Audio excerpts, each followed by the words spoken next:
Bapak Ibu, ada buku bagus, Give More Have Prospect to Buy, bukunya Kohan.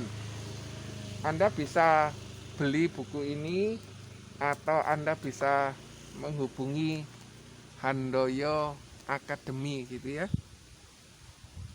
Kalau nanti nututi, coba tak kasih alamatnya ya. Beli di Indragiri nomor 12 sampai 18 Surabaya 0878 526980000, bisa beli di situ. Saya akan melanjutkan membaca halaman 128. Ini saya lagi membaca, di depan saya ini sungai. Tak tunjukin ya kalau ada sungai.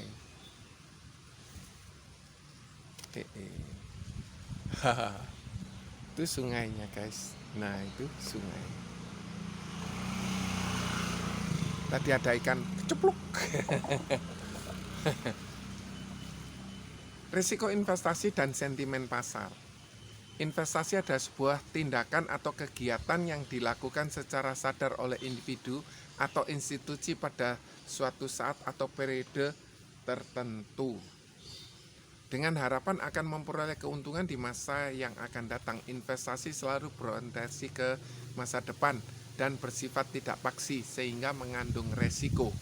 Per definisi, kondisi beresiko risky tidak sama dengan kondisi kepastian uncertainty.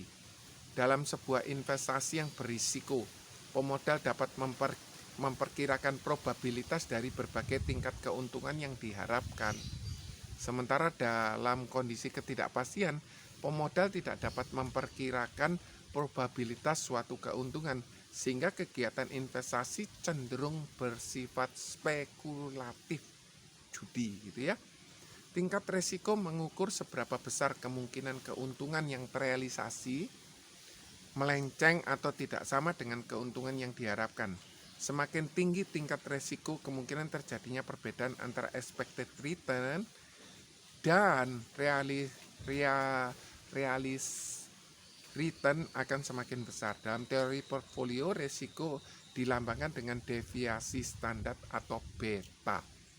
Oke, deviasi standar melambangkan resiko secara total yang terdiri dari resiko tidak sistematis, resiko sistematis. Resiko tidak sistematis adalah resiko melekat pada sebuah aset investasi tertentu. Jenis resiko ini dapat dihilangkan dengan diversifikasi investasi yang baik melalui pembentukan portfolio. Contoh dari resiko tidak sistematis adalah resiko likuiditas, resiko operasional, dan resiko kebangkrutan. Sementara itu, resiko sistematis seringkali disebut dengan resiko pasar atau resiko umum. Tidak dapat dihilangkan melalui diversifikasi investasi. Resiko ini terkait dengan pasar dan berlaku untuk semua aset investasi. Risiko sistematis ini dilambangkan dengan beta, menunjukkan aktivitas perubahan tingkat keuntungan sebuah aset investasi individual. Pada saat pasar mengalami perubahan, semakin tinggi nilai beta, aset individual semakin responsif sehingga dipandang lebih berisiko. Contoh, risiko sistematis adalah laju inflasi dan risiko tingkat bunga. Keputusan investasi akan sangat dipengaruhi oleh aspek psikologis, yaitu sentimen individu dan sentimen pasar. Sentimen positif akan mendorong pembelian aset untuk menahannya lebih lama, sehingga harga aset atau indeks pasar akan naik. Sementara itu, sentimen negatif akan memicu penjualan aset untuk merealisasikan keuntungan atau menghindari kerugian yang lebih banyak, cut loss, sehingga harga aset atau indeks pasar akan turun.